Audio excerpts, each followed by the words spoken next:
모든 종교의 핵심은 믿음입니다. 왜냐하면 눈에 보이지 않는 것을 존재한다고 받아들이고 그 존재들, 신이든 다른 세계이든 그 존재들이 나에게 절대적인 영향을 준다고 받아들이는 데서부터 종교가 시작되기 때문입니다. 이것을 인정하지 않고 받아들이지 않는 사람은 종교를 가질 수가 없어요. 이걸 받아들여야만 합니다. 본질적으로 기독교는 종교라고는 하지 않지만 이 믿음이라는 측면에서는 똑같습니다. 보이지 않는 하나님을 살아계신다고 인정해야 됩니다. 그리고 하나님의 존재와 하나님의 말씀이 우리의 삶에 절대적인 영향을 준다라는 것을 진실로 받아들일 때야 비로소 우리의 신앙이 시작될 수 있는 것입니다. 믿음, 소망, 사랑 중에 제일은 무엇이다? 사랑이라고 하죠. 그러면 성경 전체에서 믿음보다는 사랑이 더 자주 강조되어야 할 것 같잖아요. 그런데 성경은 사랑보다는 믿음을 더 자주 강조합니다. 제일은 사랑인데 가장 많은 권면은 믿음에 두고 있는 것입니다. 자, 부모가 자녀를 대하는 데 있어서 정서적으로 가장 바라는 것은 자녀의 사랑입니다. 우리가 한 가지 오해하면 안 되는 것이 자녀가 잘 되는 것만이 부모님을 기쁘게 해드리는 것이라고 생각하면 안 된다는 거예요. 물론 자녀가 잘 되는 것이 부모에게는 매우 큰 기쁨입니다. 그리고 안심이고 그리고 자랑이겠지만 그것은 자녀에 대한 책임감에서 느끼는 감정에 가깝습니다. 그리고 이것과는 별개로 부모님들도 사랑을 받아야 되고 사랑을 받고 싶은 인격적인 존재라는 거죠. 그래서 자녀들이 부모님을 진실로 사랑하고 있다는 것을 말로 듣든 행동으로 느끼든 어쨌든 자녀의 사랑을 알게 되었을 때 우리의 부모님들도 말씀은 안 하셔도 굉장히 큰 감동을 받으신다라는 거예요. 여러분들이 좋은 소식을 가져와야만 부모님이 좋아하시는 게 아니라 여러분들이 부모님을 사랑함을 그것이 어떻게 말로든 뭐 표현이든 뭐든 부모님께 전달이 될 때 부모님이 말씀은 안 하셔도 마음에 큰 감동을 다 받는다라는 거죠. 그러나 부모가 자식이 부모를 사랑하도록 양육하거나 교육시키지는 않습니다. 우리 교회 아기들과 어린이들이 있는데 우리 부모님들, 여러분들 그 어린 자녀들에게 여러분들을 사랑하도록 가르치고 계십니까? 우리 부모님들 한번 고개로만 대답해 보세요. 아니죠. 아기에게 분유를 주면서 엄마가 지금 너에게 안 주면 넌 끝이야. 그러니 넌 날 사랑해야 돼. 알겠니? 이러면서 분유를 줍니까? 그러지 않죠. 아이를 어린이집에 보내면서 너 이거 다 누가 돈 벌어서 보낸 줄 알아? 엄마 아빠가 보내주는 거야. 그러니까 앞으로 엄마 아빠를 사랑해야 돼. 이렇게 하지 않죠. 자녀가 부모를 사랑하도록 교육하지 않습니다. 왜냐하면 사랑은 관계를 통해 시간을 통해 함께함을 통해 자연스럽게 생기는 것이지 교육과 훈련을 통해서 생기는 것이 아니기 때문입니다. 그럼 부모가 자녀를 키우면서 시키는 모든 양육과 교육의 목적은 무엇인가? 나의 자녀가 이 세상을 살아가는 데 필요한 실질적인 것들을 가르쳐주기 위함입니다. 위험한 것들을 분별하는 법, 그리고 사람을 대하는 법, 밥을 먹는 법, 치우는 법, 인내하는 법, 일하는 법, 넘어져도 다시 일어나는 법, 그리고 사람을 신뢰하는 법, 그리고 선을 행하는 법. 이렇게 한 사람으로서 이 세상을 잘 살아가기 위해서 필요한 것들을 가르쳐주는 거예요. 제가 이 얘기를 왜 하냐면 하나님도 마찬가지입니다. 하나님은 우리에게 사랑을 원하시지만 하나님께서 주시는 모든 훈련의 목적은 무엇이냐면 우리의 믿음을 위한 것입니다. 왜냐? 믿음은 우리가 이 땅에서 거룩한 하나님의 자녀로 백성으로 살아가는 데 있어서 가장 실질적으로 필요한 능력이기 때문입니다. 우리 말씀을 같이 한번 읽어볼게요. 에베소서 2장 8절과 마가복음 9장 23절 연달아 같이 읽겠습니다. 시작. 너희가 그 은혜에 의하여 믿음으로 말미암아 구원을 받았으니 예수께서 이르시되 할 수 있거든이 무슨 말이냐? 믿는 자에게는 능히 하지 못할 일이 없느니라. 아멘. 구원은 하나님이 주시는 선물이지만 그것을 받기 위해서는 우리의 믿음이 필요합니다. 믿음이 있어야 구원이 우리에게도 임하는 것입니다. 믿음이 없으면 그 선물이 나의 영혼의 문 앞에까지 배달이 되었다 해도 여러분 그걸 받을 수가 없는 거예요. 자, 그리고 믿음은 우리로 하여금 생명이신 하나님의 말씀에 순종하게 합니다. 해야 되니까 억지로 하게 되는 순종이 아니고요. 믿는 것 자체가 뭐예요? 순종하며 영광과 기쁨이 있다라는 것을 믿기 때문에 기꺼이 하나님의 말씀에 순종하도록 우리를 그렇게 이끌어 주는 것입니다. 자, 그리고 또 믿음은 우리로 하여금 옳은 것을 행하게 합니다. 옳은 일들을. 그리고 반대로 옳지 않은 것들은 버리게 하죠. 또 믿음은 우리 영혼에 정말 유익이 되는 것들만 붙잡게 합니다. 믿음은. 그리고 반대로 내 영혼에 해가 되는 것들은 그것이 아무리 육에는 좋다고 할지라도 아까워하지 않고 내려놓도록 우리의 마음에 힘을 줍니다. 그게 믿음의 능력이에요. 자, 그리고 믿음은 우리가 잘 나갈 때 우리를 교만한 죄에 빠지지 않게 합니다.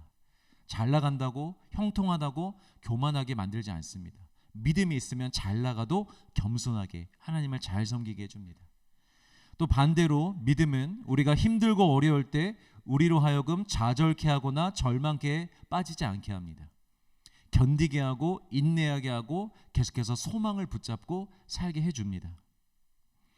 또 믿음은 상황과 환경의 한계에 갇히지 않게 합니다. 언제나 우리 안에 초월적인 소망을 품게 합니다. 하나님이 극복하게 해줄 거야. 하나님이 나와 함께 하실 거야. 반드시 역전될 거야. 이런 초월적인 소망을 품게 합니다. 그리고 그 소망을 품게 할 뿐만이 아니라 거기서 끝나는 것이 아니라 우리가 할 수 없는 일들이 우리를 통해 이루어지도록 일하게 합니다. 할렐루야. 여러분 믿으시길 바랍니다. 그러니까 여러분 우리가 오해하면 안 되는 거예요. 믿음은 하나님이 우리에게 요구하시는 우리의 헌신이 아닙니다. 하나님께 자꾸 우리가 뭘 해드리는 게 믿음이 아니에요. 믿음은 하나님께서 우리에게 주시는 이 세상을 잘 살아가도록 주시는 하나님의 능력인 것입니다. 이 믿음이 얼마나 좋은데요, 여러분. 이 믿음을 사모하시고 소망하시길 바랍니다. 믿음이 있으면 우리의 삶이 달라지는 거예요. 자, 이 믿음에 대해서 우리 조금만 더 살펴볼게요. 믿음은 단순히 기도를 많이 하고 말씀을 많이 읽고 선교 봉사를 많이 가는 게 아닙니다. 믿음의 핵심은 무엇이냐면 예수 그리스도의 존재의 가치를 제대로 아는 것입니다. 예수님이 누구신지, 예수님에게 얼마나 가치가 있는지 그걸 아는 거예요. 그리고 인정하고 받아들이는 것입니다.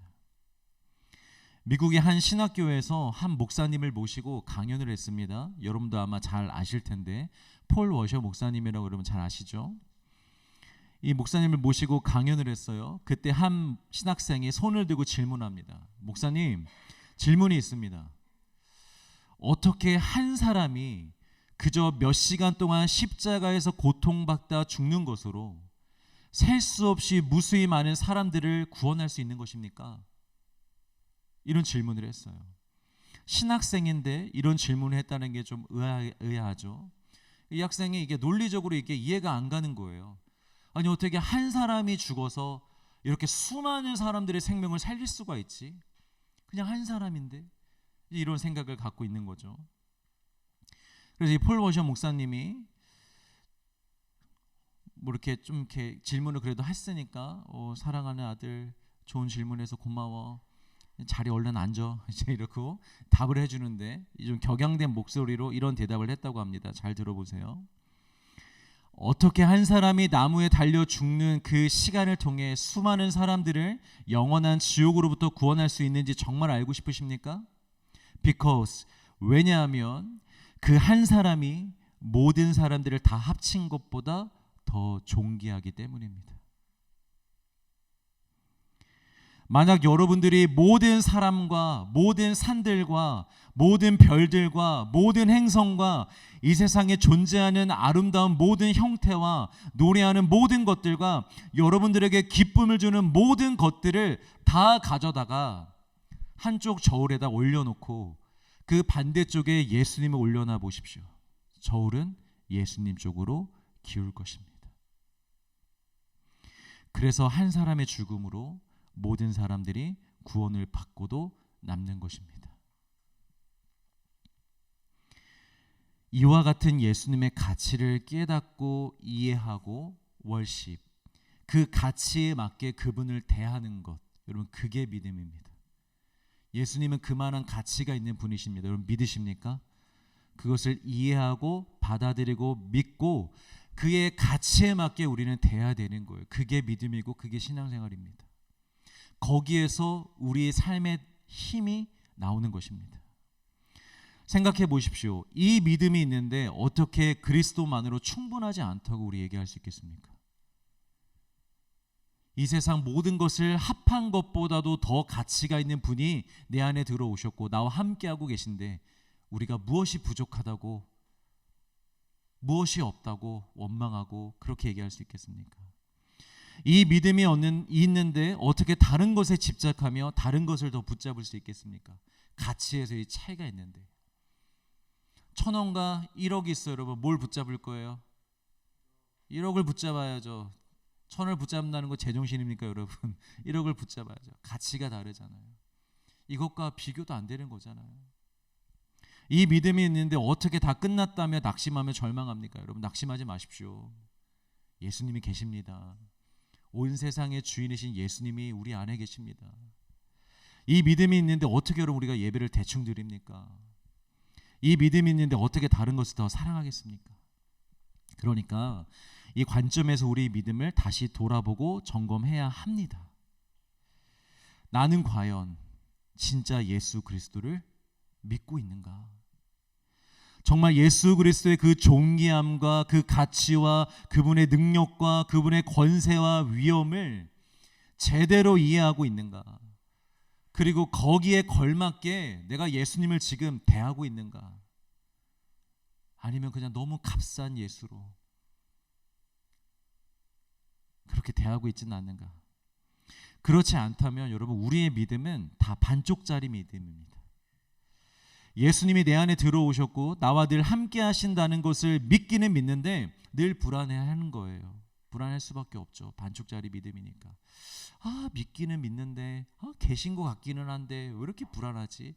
자꾸 이렇게 되는 거예요.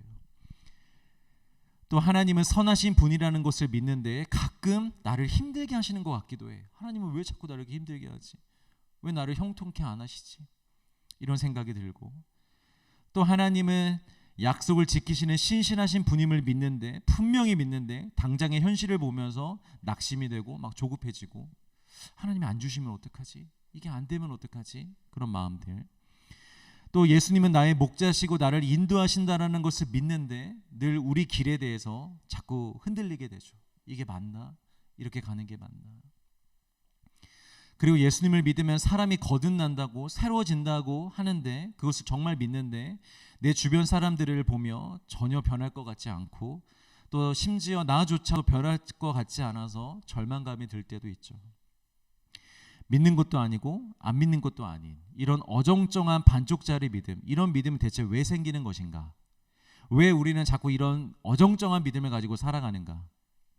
사실은 예수님을 잘 몰라서 그래요, 여러분.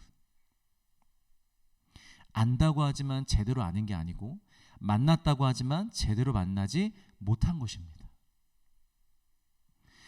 예수님이 그러셨잖아요. 내가 길이요 진리요 생명이요. 그런데 여러분 이 말씀의 뜻이 뭐냐면 우리의 믿음의 유일한 근거는 오직 예수님이라는 말이에요. 그래서 신앙과 믿음은 다른 게 없습니다. 여러분 무조건 예수님 만나야 됩니다. 제대로 만나야 됩니다. 그것밖에 없습니다.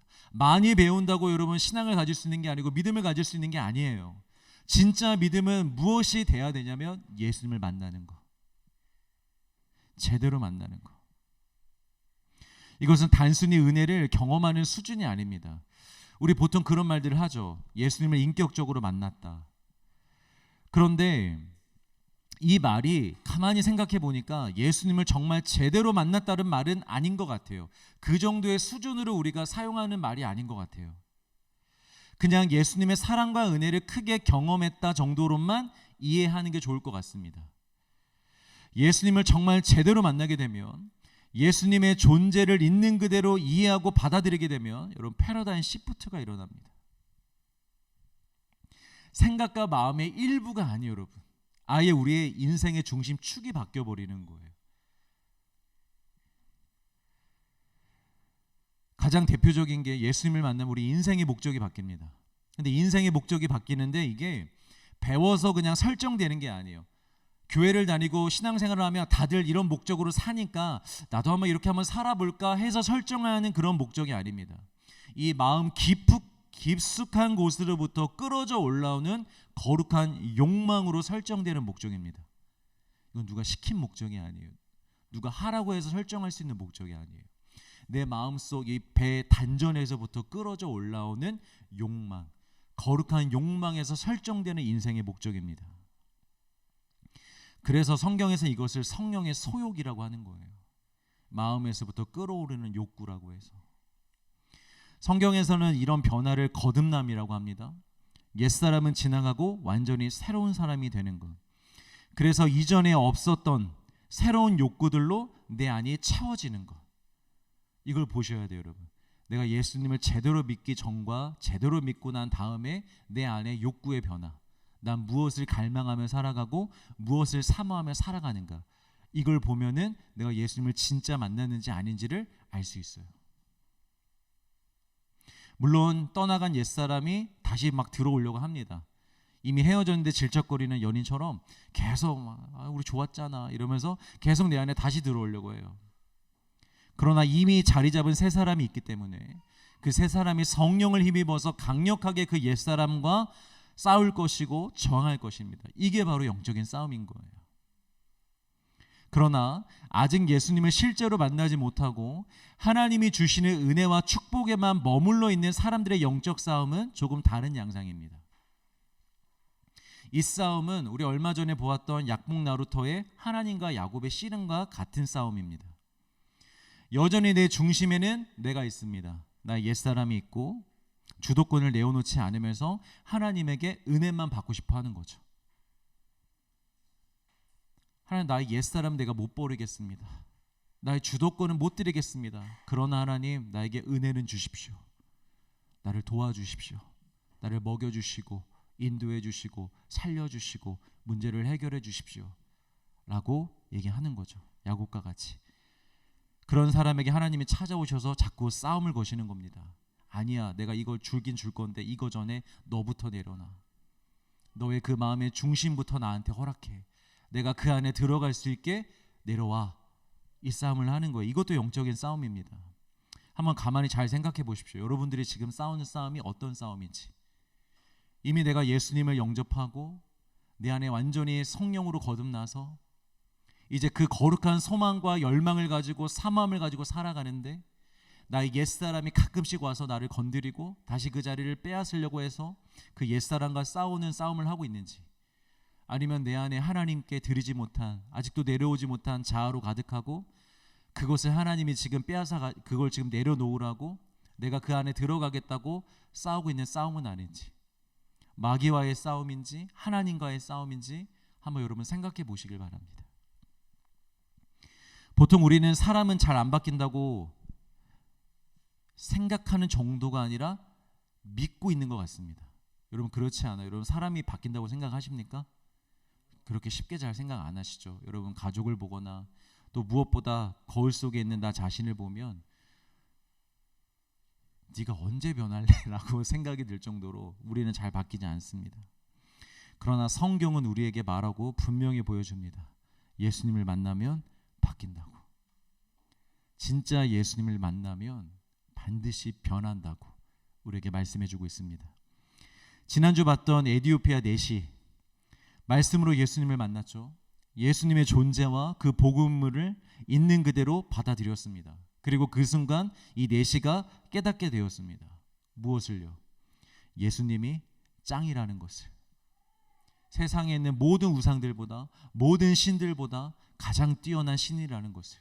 아니, 비교할 수도 없는, 다른 신은 다 가짜고 오직 예수님만 유일하신 신이라는 것을 깨닫게 되었습니다. 그리고 자신의 유일한 소망이라는 것도 깨닫게 되었습니다. 그래서 이 내시가 빌립에게 뭘 요구해요? 세례를 요구해요. 제가 이게 단순한 의미가 아니라 그랬죠. 단순한 종교적 의식이 아닙니다. 이 세례를 받는다는 건 무슨 말이었냐면, 자신은 이제부터 그저 이방신에게 관심을 가지고 가끔씩 예배를 드리러 오는 방문자가 아니라, 방문객이 아니라 오직 예수를 나의 신이요 나의 왕이요 나의 전부로 모시며 살겠다는 영혼의 이 존재의 변화론적인 고백인 것입니다. 이로 인해서 에티오피아로 돌아가면 지위를 잃을 수도 있습니다. 네가 개종을 했다고? 네가 이제는 이 에티오피아의 우상들과 에티오피아의 신들을 암송기겠다고? 이렇게 되면서 아마 모든 것을 다 잃어버릴 수도 있는 상황입니다. 그러나 whatever, 그것이 무엇이 중요하겠는가? 무엇이 거리끼겠는가? 나 상관없다. 나 다 잃어도 괜찮다. 나에게 세례를 베풀어 달라. 나는 이제 예수의 사람으로 살 것이다. 그런 의미에서 세례를 받은 거였어요. 여러분들이 받으신 세례는 바로 이런 의미가 있는 것입니다. 원래는 혹시 이런 고백을 없이 세례를 받으셨다면 다시 세례를 받는 건 안 돼요, 여러분. 그런 거는 우리나라에서 안 합니다. 그런데 여러분 다시 한번 돌아보시길 바랍니다. 내가 받은 세례의 의미를, 내가 어떻게 앞으로 살아가야 되는지를 다시 한번 생각해 볼 수 있길 바랍니다. 그리고 여러분 혹시 썬다싱이라는 인도 사람을 아십니까? 잘 모르셔도 돼요. 그냥 들어보세요. 이 썬다싱이라는 복음 전도자가 있었는데요. 원래 태어났을 때는 인도에 이 종교가 되게 많잖아요. 그 중에 이제 시크교라고 있어요. 그 시크교를 믿는 가정에서 태어난 사람입니다. 그래서 원래는 예수님을 굉장히 싫어했다고 합니다. 어렸을 때부터. 기독교를 굉장히 박해했어요. 심지어 주변에서 누가 성경책을 가지고 다니면 그 성경책을 다 자기가 빼앗아다가 찢어버리고 불에 던져가지고 다 태워버리는, 어린 나이에도 그렇게 기독교를 미워하고 핍박하던 사람이었습니다. 그런데 어느 날 이 사람이 극심한 이 혼란과 공허함 속에 빠져버린 거예요. 뭔가 이렇게 기독교의 핍박은 하는데 핍박을 할수록 막 즐겁고 기쁘고 뭔가 해결이 되는 그런 마음이 아니라 계속 뭔가 공허한 거예요. 내가 이게 지금 잘하고 있는 건가? 뭔가 잘못하고 있는 것 같은데? 이런 느낌이 드는 거죠. 그래서 이 썬다싱이 젊은 나이에 이런 기도를 합니다. 하나님인지 몰랐죠. 그냥 누군가에게, 만약 신이 있다면 나에게 직접 나타나 달라고. 당장 나타나지 않는다면 나 그냥 기차 레일에 목을 깔고 그냥 죽겠다고, 기차에 밟혀서. 아주 극단적인 절규의 기도를 합니다. 어느 날 어떻게 됐을까요, 여러분? 바로 하나님이 나타나시지 않자 다시 기도하면서 조금 뒤로 미룹니다. 제가 다시 한번 기도합니다. 이번에 나타나지 않으면 정말 죽습니다. 이렇게 기도를 합니다. 그런데 그날 새벽, 그렇게 기도하던 그날 새벽, 예수님이 그를 찾아갑니다. 그의 간증에 따르면 빛으로 예수님이 찾아오셔서 그 빛 가운데서 음성이 들려서 이런 말씀을 하셨다고 합니다. 왜 나를 핍박하냐? 이런 음성을 들었다고 해요. 그래서 썬다가 그날 자신이 핍박하던 게 진짜 신이었다라는 걸 인정하게 됐고 그 자리에서 예수님을 영접하게 됩니다. 그리고 이 사람이 어떻게 변했을까요? 전해지는 기록에 따르면 이 썬다가 복음을 열심히 전하다가 어느 날 성경책 한 권을 들고 히말라야와 티베트 지역으로 들어간 후에 실종이 되었다고 합니다. 그 뒤로 이 썬다싱의 행적에 대해서 아는 사람이 아무도 없대요. 아마 그곳에 들어가서 순교를 했겠죠. 여러분, 진짜를 만나면 사람은 반드시 바뀝니다. 여러분, 소망을 가지십시오. 우리에게는, 사람에게는 소망이 없지만 진짜이신 예수님에게는 소망이 있습니다. 그 예수님을 만나면 변하지 않을 것 같던 우리의 가족들이 여러분 변하게 될 거예요. 그 예수님을 진짜 우리가 영접하면 도저히 변하지 않았던 내가 변화될 수 있음을 믿으시길 주의 이름으로 축복합니다. 꼭 썬다싱과 같이 여러분 신비한 체험을 통해서만 예수님을 만나는 것은 아닙니다. 에티오피아 넷이 무엇으로 만났습니까? 말씀으로 만났습니다. 말씀을 통해서도 예수님을 충분히 만날 수 있는 거예요. 실제 보통의 사람들의 삶에서 신비한 체험으로 만나는 것보다 말씀으로 만나는 경우, 말씀과 성령에 의해서 예수님을 만나는 경우가 훨씬 더 많습니다. 그러니 여러분, 말씀을 사모하십시오. 말씀을 사모하시면 반드시 만나게 되실 거예요. 이 내시도 말씀을 사모하고 있었잖아요. 그 마차에서, 떨리는 마차에서, 이렇게 흔들리는 데에서 여러분 글 보면 어때요? 막 이렇게 속이 안 좋잖아요. 우리 금방 덥잖아요. 오븐에 있고 핸드폰 보죠. 근데 그런 떨리는 마차에서도 성경을 너무 사모해서 읽고 있었다고요. 또 이 썬다싱도 하나님을 몰랐지만 어쨌든 신에 대한 갈망이 어렸을 때부터 계속 있었던 거예요. 왜 박해를 했겠어요, 기독교를? 저게 아니라고 생각하니까, 진짜 신이 아니라고 생각하니까, 난 진짜 신을 믿고 싶으니까 그렇게 받기도 했던 거였고, 왜 자신의 기차에 목을 매달아다가 기차에 밟혀서 죽기까지 하려고 했겠어요? 신을 만나고 싶으니까, 진짜 신이 있다면 그 신을 만나고 싶으니까. 이런 사모함이 있을 때 여러분 예수님도 만나게 되는 것입니다.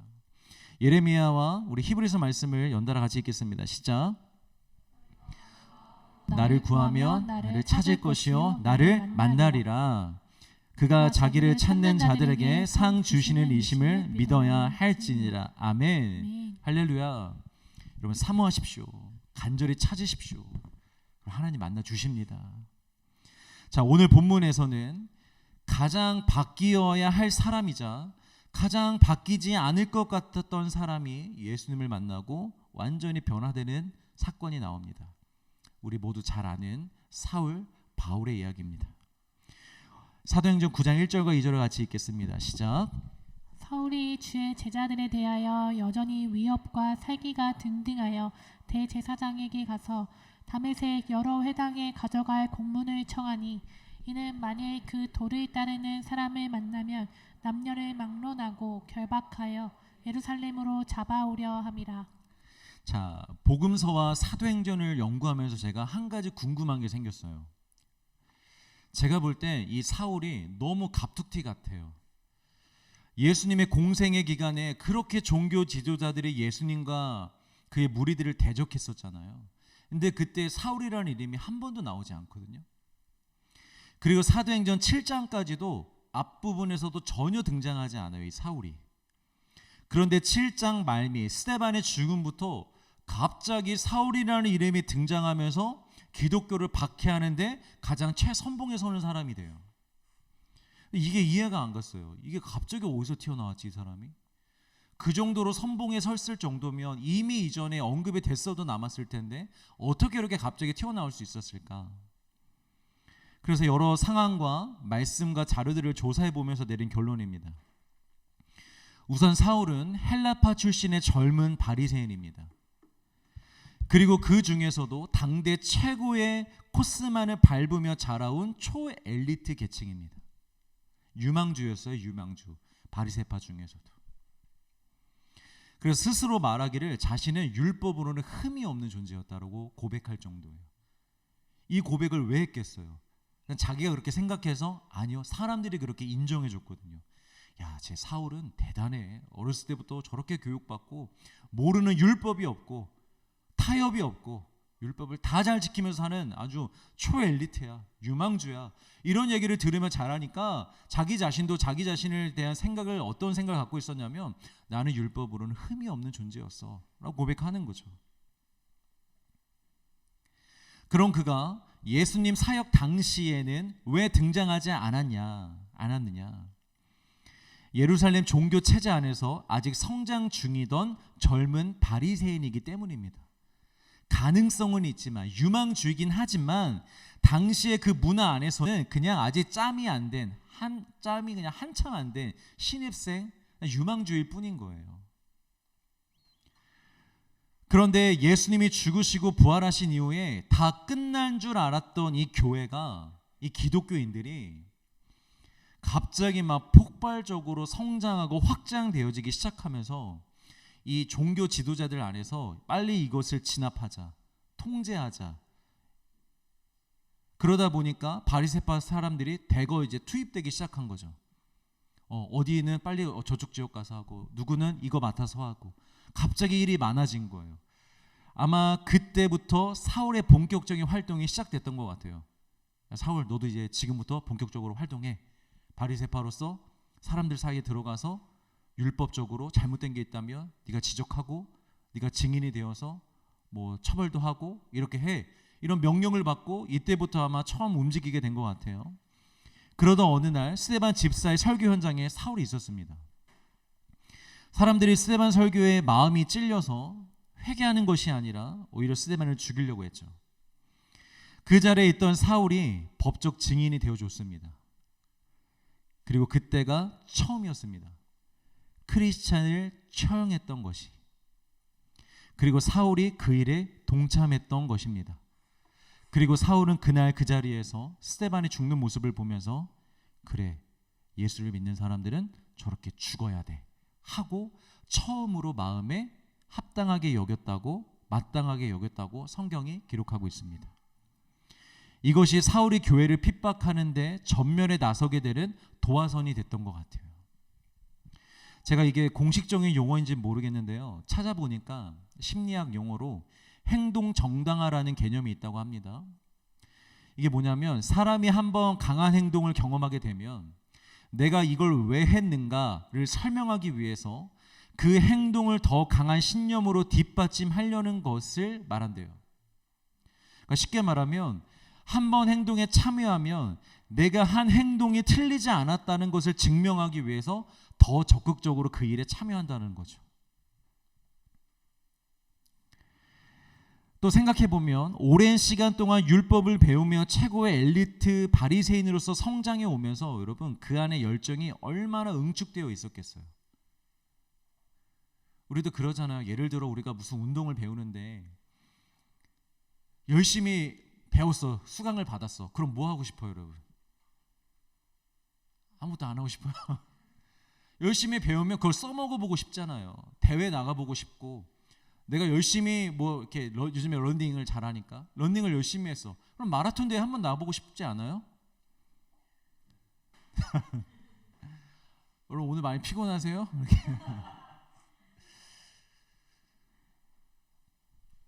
아무튼 많이 배우고 유망주라는 소리를 들으면 인간은 기본적으로 열정이 쌓여갑니다. 나는 유망주, 나는 할 수 있어, 한번 해보고 싶어. 이 열정이 아마 많이 응축되어 있었을 거예요, 사울에게.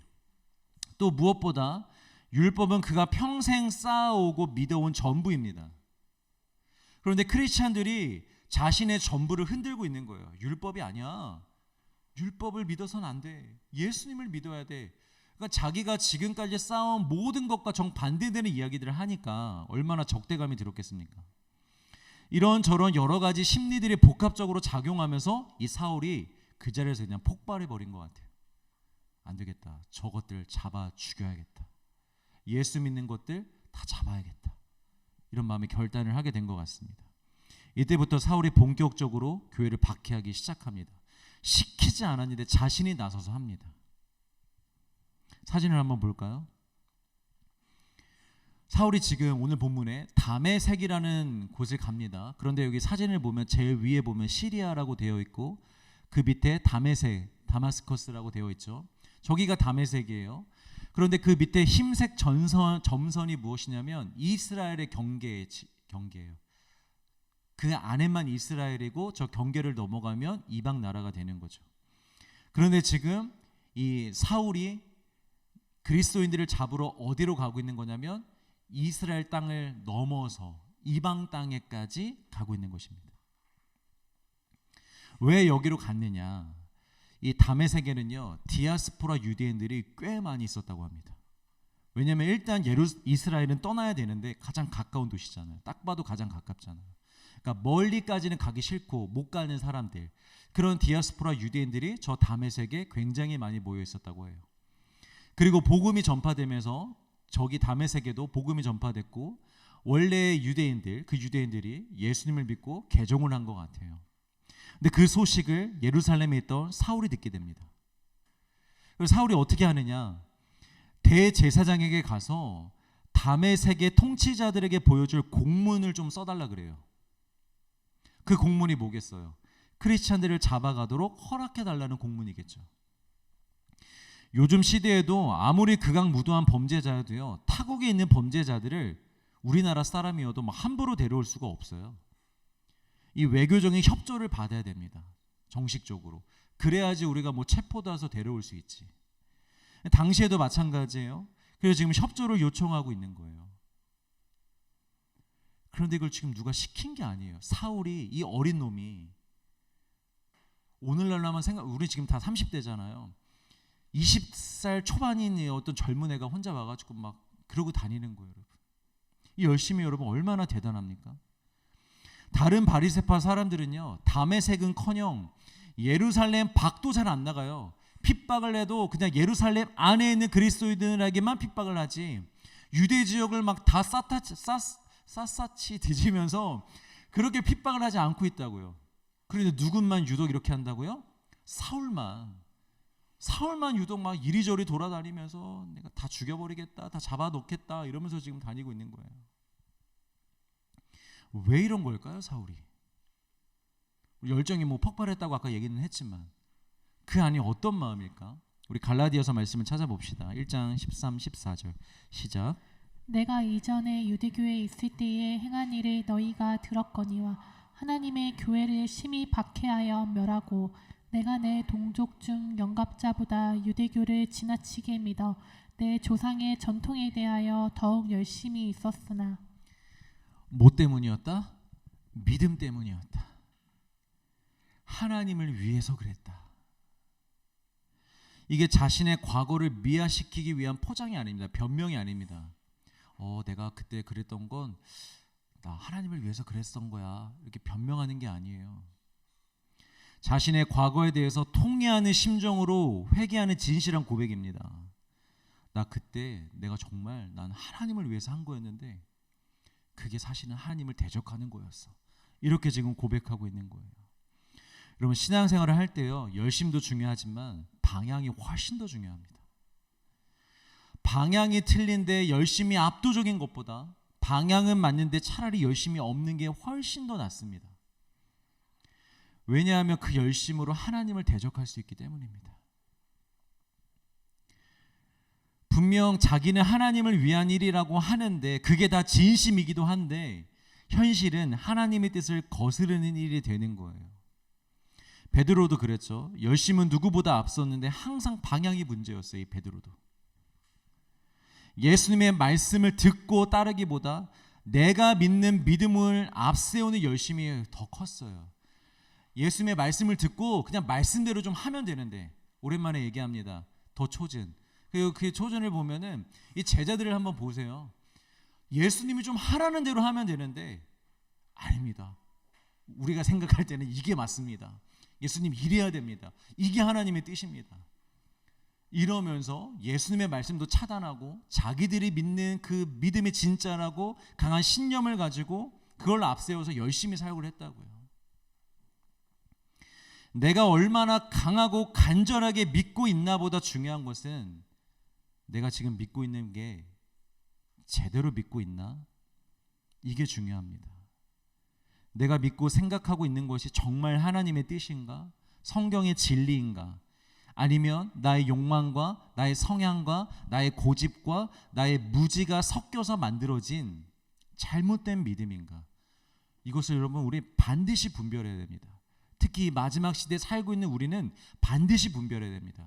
워낙 가짜 믿음들이 너무 많아서 가짜 신앙들이 너무 많아서 타협되고 오염되고 삐뚤어진 신앙이 너무 많아서 우리가 반드시 분별할 수 있어야 됩니다. 왜냐하면 방향이 잘못된 열심은요, 여러분 하나님을 일단은 대적합니다. 대적하게 됩니다. 어떻게든지. 우리는 이 사도 바울 생각해 보세요. 하나님을 대적할 거라고 생각이나 했겠냐고요. 난 하나님을 위해서 하는 거야. 이런 마음으로 했었는데 결과는 하나님을 대적했던 거였어요. 자기도 모르게. 우리도 우리가 하나님을 위해서 한다는 일이 교회를 위해서 한다는 일이 사실은 하나님을 대적하고 교회를 힘들게 하는 일이 될 수도 있다는 거예요. 그런데 더 중요한 것, 또 중요한 것은 하나님을 대적할 뿐만이 아니라 나와 다른 사람을 해치기도 합니다. 어떤 방식이든 어떤 모양이든 반드시 사람과 영혼을 해치게 되어 있어요. 여러분 모든 종교 전쟁도요 다 면목은 있습니다. For the God, for the glory. 하나님을 위하여, 하나님의 영광을 위하여. 그래서 종교 전쟁을 한 거예요. 결과는 뭐 참혹 그 자체잖아요. 우리 중에는 아직 다른 사람에게 해를 끼칠 정도로 열심히 특출나신 분들은 없어서 제가 크게 걱정은 안 됩니다. 제가 감사해야 되는 거 맞죠, 여러분? 크게 걱정은 안 됩니다. 전혀 걱정이 안 됩니다. 그러나 앞으로 여러분 방향과 열심이 다 바로 잡힌 성도들로 세워져 가시길 정말 주의 이름으로 축복합니다. 그리고 여러분들은 한번 이것을 기도에 좀 적용해 보셨으면 좋겠어요. 이것을 가지고. 기도도 열심과 양이 중요한 게 아닙니다. 기도도 정말 중요한 건 뭐냐면 방향입니다. 방향. 가끔 보면 자기가 이미 방향과 방법을 다 정해놓고 이미 선택을 다 하고 나서 하나님께 기도할 때 하나님 이대로 가도 괜찮나요? 이게 하나님의 뜻인지 알려달라고만 기도하는 사람이 있어요. 예를 들면 어디에 지원서를 넣었어요. 합격하면 하나님의 뜻, 합격이 안 되면 하나님의 뜻이 아닌 걸로 알겠다라는 식으로 기도하는 거죠. 그러니까 이런 기도가 무조건 다 틀렸다고 말하는 건 아니에요, 여러분. 이렇게 기도해서 하나님의 응답을 주실 때도 있죠. 특별한 상황에서는. 정말 내가 너무 바쁘고 정신이 없고 교회를 막 섬기고 뭐 하다가 기도를 정말 놓쳐가지고 어떻게 일이 이렇게 진행돼서 아차 싶어가지고 하나님 제가 아차 싶네요. 그런데 지금 여기까지 왔습니다. 제가 잘 모르겠습니다. 이게 하나님의 뜻이면 이게 되면은 하나님 뜻인 줄 알겠습니다. 근데 아니면 하나님 뜻이 아닌 줄 알고 그것도 감사하겠습니다. 이렇게 기도하는 경우도 있을 거라고 생각은 합니다. 그러나 애초에 모든 기도의 방식이 이렇다면 이건 분명히 잘못된 기도라는 거죠.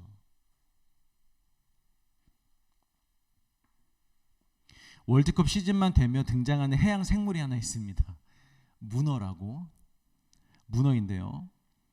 왜 이 문어가 등장했냐면 제가 정확히 기억은 안 나는데 어떤 월드컵 때 이 문어가 들어간 이 수족관이 있었어요. 이 수족관에다가 양쪽에다가 시합하는 그 국가들의 국기를 이제 양쪽에 놓은 거예요. 이 문어가 이렇게 막 이렇게 있다가 한쪽으로 이렇게 움직여요. 그러면 그 팀이 이기는 거예요. 아 이거 지금 띄울 거 아니에요. 이따가 띄워주세요. 뭐 이렇게 문어가 움직이면서 그쪽으로 가잖아요. 그러면 그 나라가 이기는 거예요. 근데 이게 한 2번인가 3번인가 몇 번인가 좀 연달아서 맞췄던 것 같아요. 그래서 이 사람들이 이 문어에게 이름까지 붙여줬습니다. 파울이라고, 폴이라고 읽어야 되는지 모르겠는데 파울, 폴 이렇게 이름도 지어주고 심지어 이제 띄워주시면 됩니다. 기념관까지 세웠어요. 저렇게. 재밌는 일이죠, 여러분. 그래 너무 웃기지 않아요? 정말 문어가 알고 맞췄을까요, 여러분? 문어가 아니었어도 쭈꾸미였어도 벌어질 수 있는 일입니다, 여러분. 사람들이 거기에 의미를 부여하니 이 문어가 특별해진 것뿐입니다. 저는 우리가 하는 대부분의 기도가 이런 식의 기도인 것 같아서 너무 안타까워요. 요즘 많은 크리스찬들 젊은이들이 대부분 이런 식으로 기도하는 것 같아서 그게 너무 안타깝습니다. 하나님의 뜻을 구하는데 정말 하나님 앞에 엎드려 내 모든 것을 내려놓고 하나님의 주시는 뜻이라면 내가 무엇이든지 순종하고 따르겠다라는 마음으로 기도하는 게 아니라 그냥 쉽게 이렇게 되면 이런 것으로 알고 저렇게 되면 아닌 것으로 알겠다고 하면서 그래서 뭔가 잘 될 때는 하나님의 뜻이라면서 막 기뻐하고 또 잘 안 될 때는 뭐 하나님 뭐냐며 하나님을 원망하고 제가 조금 과장해서 말씀드릴게요. 그럴 거면 여러분 그냥 연필을 던지세요. 그렇게 기도하실 거면 연필을 던지시고 연필에다가 그 육각형이잖아요. A, B, A, B, A, B 적어 놓으신 다음에 던진 다음에 딱 나오는 거 그냥 그거 보고 하셔도 돼요. 우리가 살아가는데 대부분 선택에 있어서 그렇게 중요한 선택이 없습니다. 그렇게 기도하실 거면 이렇게 기도하는 것과 저는 지금 다르지 않다는 걸 말씀드리고 싶어요, 여러분. 아니면 문어를 키우시든가. 올바른 기도의 방향은 뭐냐면 하나님 내가 정한 이게 맞는지 아닌지 확인해 주세요가 아니라 하나님 제 마음과 생각이 이미 치우쳐 있다면 바로 잡아주세요.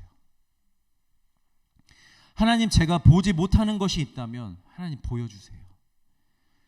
주님의 뜻이라면 하나님 저 뭐든 바꾸겠습니다. 주님의 뜻이라면 아니라면 저 무엇이든 내려놓겠습니다. 이 마음으로 하나님 앞에 진실된 마음으로 무릎 꿇고 앉아서 기도해야지. 그런 기도에 하나님의 진실한 응답이 임하는 것이지. 내가 다 결정해놓고 방법 다 정해놓고 하나님 이게 맞을까요? 저게 맞을까요? 지원서 넣었으면 일단 결과가 나올 거 아니에요. 되든 안 되든. 근데 거기에다가 하나님의 뜻이라고 우리가 의미를 부여하는 거죠. 문어에게 의미를 부여하는 것처럼. 물론 하나님의 응답도 해주실 때가 있겠지만 아닐 때가 전 더 많다고 생각을 해요.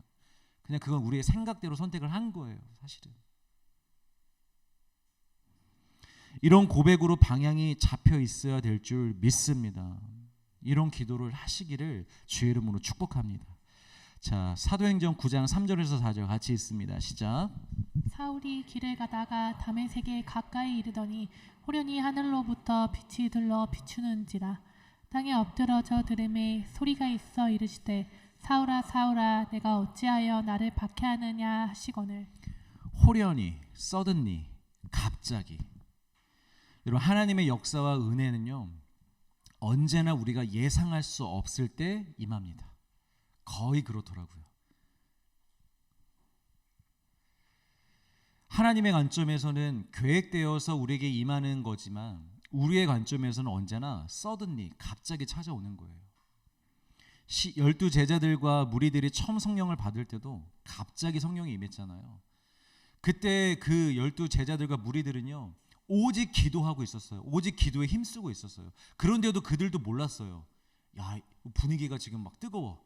사람들이 막 좋아. 아무튼 지금 막 분위기가 이때쯤 오시겠다. 이런 게 전혀 없었어요. 언제 오실지 몰랐어요. 그냥 기도하라고 하니까 기도하고 있던 거예요. 근데 갑자기 성령님이 임하신 거죠.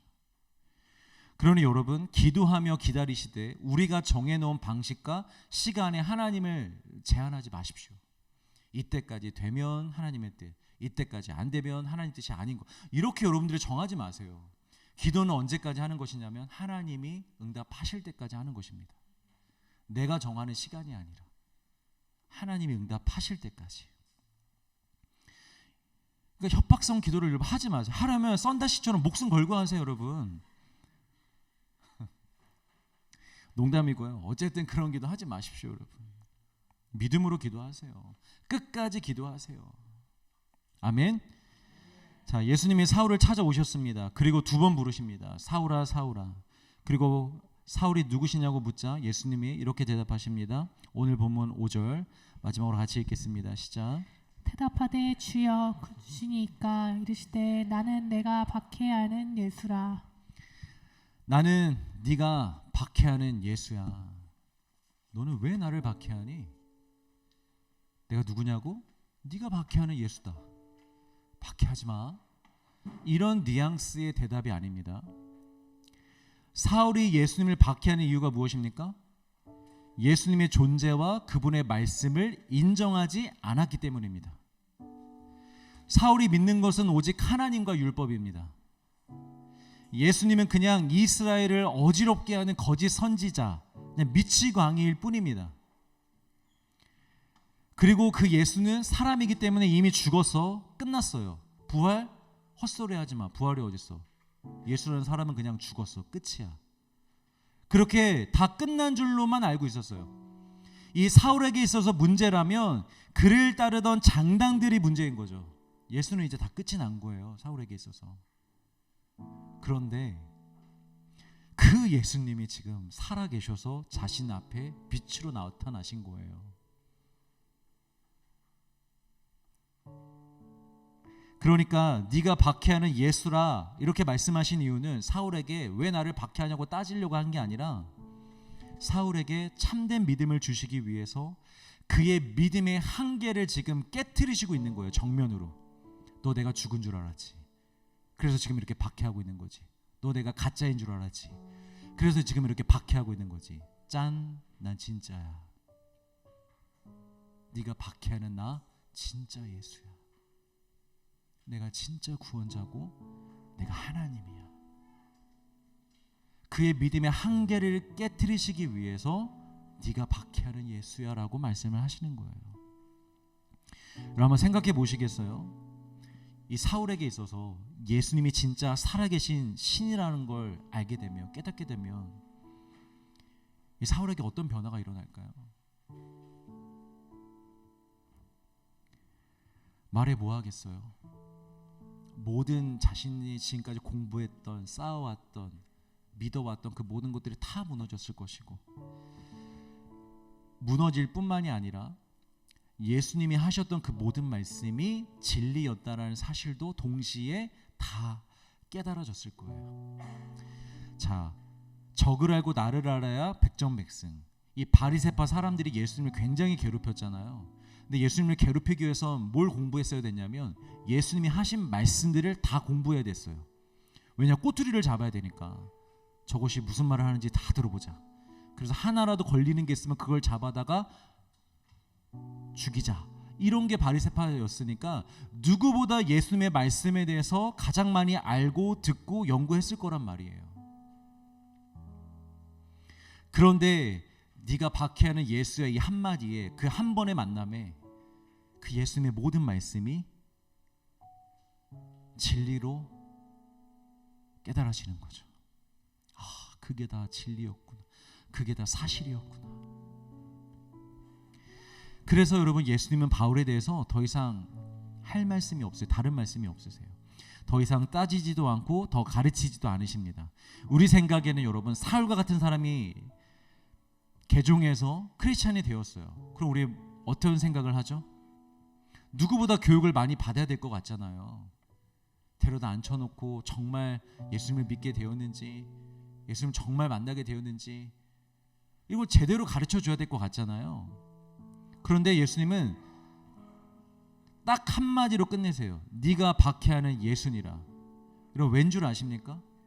예수님의 존재와 그분의 말씀이 진리인 것만 진실로 믿을 수 있다면 그걸로 충분하기 때문입니다.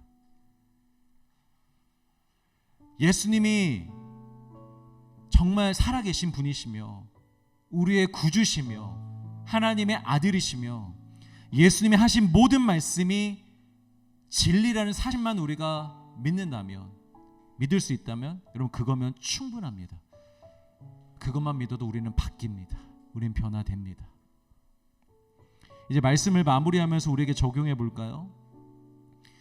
우리도 혹시 예수님을 만나기 전 사울과 같은 상태는 아닐까요? 지금이 믿음이 조금 약한 정도일 뿐이라고 생각하면서 사울이 하나님에 대해서 다 안다고 확신했듯이 우리도 이미 진리를 다 안다고, 예수님을 다 안다고 착각하며 살아가고 있지는 않습니까? 어쩌면 여러분, 우리도 지금 예수님을 박해하고 있을 수 있어요. 어쩌면 우리도 지금 예수님을 박해하는 사람들일 수 있어요, 여러분. 어쩌면 우리도 지금도 예수님을 십자가에 못 박고 있는 사람일 수 있다는 거예요. 예수님은 분명히 살아계셔서 우리 삶 가운데 함께 하시고 우리를 인도하시고 도우시고 말씀하시고 계신데, 우리가 그 예수님을 신뢰하지 않고 때로는 의심하고 때로는 외면하고 때로는 거부하며 마치 예수님이 안 계신 것처럼 살아가고 있다면 우리 역시 예수님을 지금 박해하고 있는 것입니다. 그래서 우리도 만나야 됩니다. 어떤 예수님을? 우리가 박해하는 예수님을. 누구십니까? 내가 만나야 될 예수님은 누구십니까? 네가 박해하는 예수.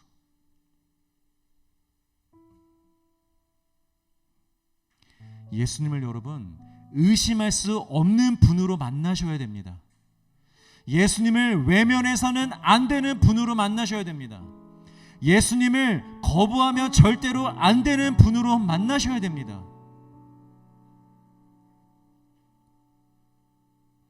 누구누구야, 나는 네가 의심하고 있는 예수니라. 의심하는 자들이 있다면, 하나님 정말 계신가? 나와 정말 함께하고 계신가? 하나님 날 진짜 돕고 계신가? 안 계신 거 아니야? 하나님 나 안 돕고 계신 거 아니야? 하나님 나 안 사랑하는 거 아니에요? 이렇게 의심이 되는 사람이 있다면, 나는 네가 의심하는 예수니라 라고 찾아오시는 그 예수님을 반드시 만나셔야 됩니다. 누구누구야, 나는 네가 정말 중요한 순간마다 외면하고 있는 예수니라. 교회는 다니고 신앙생활을 곧잘 하지만 결정적인 순간마다 예수님을 의지하지 않고 예수님의 말씀대로 살지 않고 내 정욕을 따라, 내 마음과 생각을 따라 선택하며 사는 사람들은 네가 정말 중요한 순간마다 외면하고 있는 그 예수니라 이렇게 말씀하시며 찾아오시는 그 예수님을 반드시 만나셔야 됩니다. 그리고 우리의 뜻대로 되지 않을 때 예배도 내려놓고 기도도 내려놓고 다 싫다고 하는 사람들은 누구누구야? 나는 네가 너의 뜻대로 되지 않을 때 예배하기도 기도하기도 싫다고 거부하고 있는 그 예수니라 그 예수님을 만나야 됩니다. 우리가 핍박하고 있는 우리가 외면하고 거부하고 있는 그 예수님을 만나야 됩니다. 이와 같은 음성으로 찾아오시는 예수님을 각자가 만날 수 있기를 주의 이름으로 축복합니다.